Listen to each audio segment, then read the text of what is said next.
Hello bachcho, let's see this question. And here this question says, explain any three consequences of majoritarian policies adopted by the Sri Lanka government.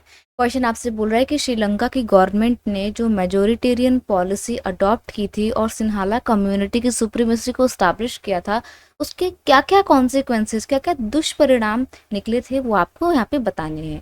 Question का की concept है consequences of majoritarian rule in Sri Lanka. Sri Lanka में majoritarian rule के consequences. देखिए पहला consequence क्या था, दुष्परिणाम क्या था, Tamil field themselves neglected and alienated as government favor preferential policy that favor Sinhala community।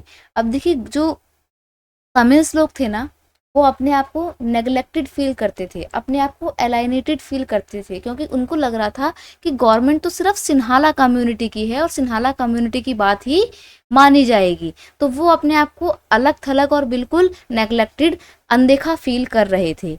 Tamils felt that government was not sensitive about Tamil language and culture।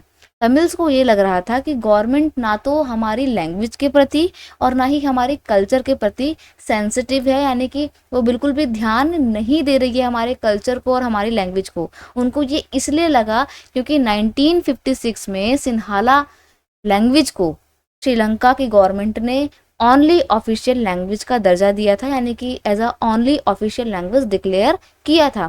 तो तमिल्स लोगों को ये बात बुरी लगी कि क्या हमारी भी तो कोई लैंग्वेज है, हमारी लैंग्वेज को क्यों नहीं ऑफिशियल लैंग्वेज डिक्लेयर कर देते हैं, क्यों सिर्फ और सिर्फ सिन्हाला लैंग्वेज को ऑफिशियल लैंग्वेज डिक्लेयर किया। तो कहीं ना कहीं उन लोगों के अंदर ना एक डिस्ट्रस्ट की फीलिंग पैदा हो रही थी सिन्हाला कम्युनिटी को लेकर, उनको जेलसी हो रही थी सिन्हाला कम्युनिटी से। Tamils feels that government was participating religious discrimination and discriminated against jobs and education। Tamils को लग रहा था कि जो गवर्नमेंट है वो उनके साथ रिलीजियस डिस्क्रिमिनेशन कर रही है, यानी कि धर्म के आधार पे भेदभाव कर रही है।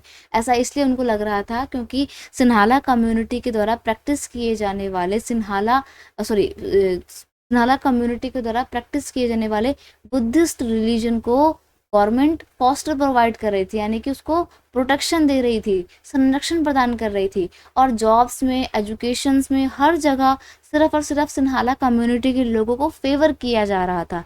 तो कहीं ना कहीं ये सब चीज़ें आगे जाके प्रॉब्लम क्रिएट करती हैं और श्रीलंका में सिविल वॉर का कारण भी बनती हैं। तो मेजोरिटेरियन रूल का एक बहुत बड़ा कॉन्सिक्वेंसेस और फाइनल रिजल्ट क्या था कि सिविल वॉर स्टार्ट हो गई थी श्रीलंका में, जो कि 2009 में जाके खत्म होती है।